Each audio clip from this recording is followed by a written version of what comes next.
Sinan oğul bala bir dəqiqə bura gəl. Sən mənim ağıllı balamsan axı.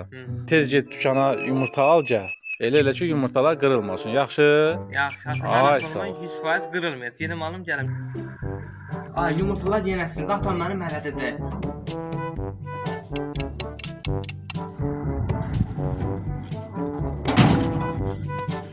Aldım yumurtaları.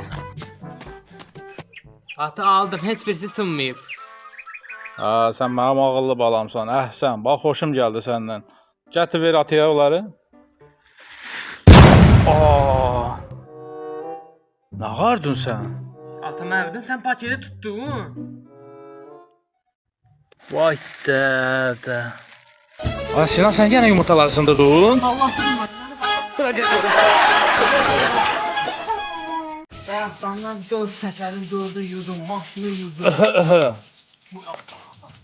Sinan, sən mənim ağıllı balamsan. Al bu pulu. Hə, bunu nə alacam? Get. Kola al gəl, yekəsindən.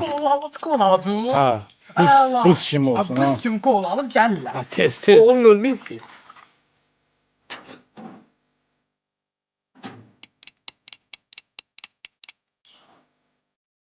Ay dilim ağzımda qoydu. Günləri mənim bayramımdır. Kola əsədim və də buz kimi.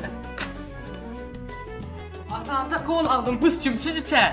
Ay sağ ol ağıllı balam, mən onu. Yanır diyarım. Ha. İndi nə etmək lazımdır? Onu içmək lazımdır.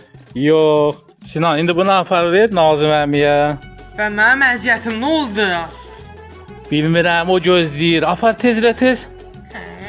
Nazım əmi nədir? Mənim əziyyətim var.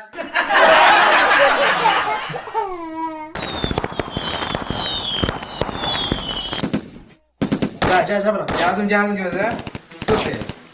Bana telefonda artık biraz kızır. Bayaqdan məndə də qızır, mən sən demirəm. Bana ver önce. Bak boş şeydi, oynayıb geçsin. Ne olur? Pazartesi.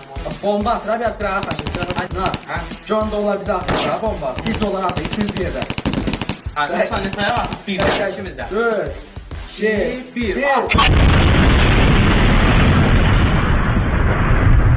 Abi ben nasıl patladı? Yerden telefon yedi.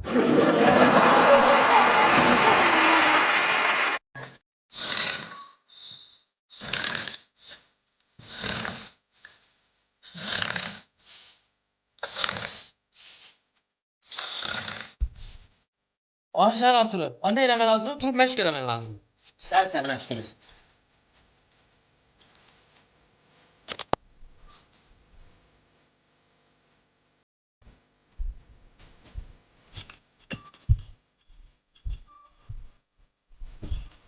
Yəni bəzi uşaqlar ancaq yer, məşq elə, amma mən yeməkdən çox məşqi sevirəm.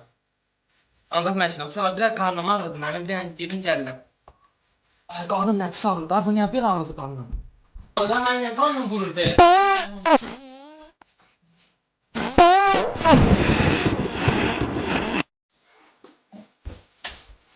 Ay neden başladın oğlum? Ben dünya varım. Gelin